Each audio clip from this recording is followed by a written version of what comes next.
வாழ்க்கையை வழிநடத்துவது எப்படி?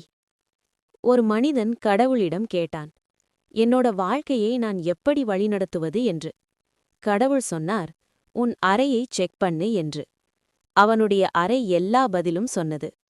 மேற்கூரை சொன்னதாம், உன் எண்ணங்களை உயர்வாக வை என்று. காத்தாடி சொன்னதாம், என்ன மாதிரி குளிர்ச்சியா கூலா இருக்கணும் என்று. கடிகாரம் சொன்னதாம், நேரத்தை மதிக்கணும் என்று.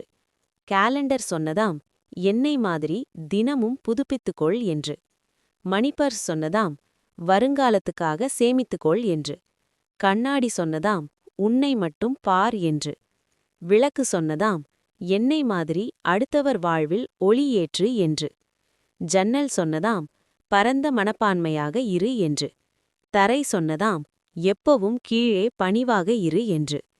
படிக்கட்டு சொன்னதாம், வாழ்க்கையில் ஒவ்வொரு படியிலும் ஏறும்போதும் கவனமாக அடியெடுத்து வை என்று.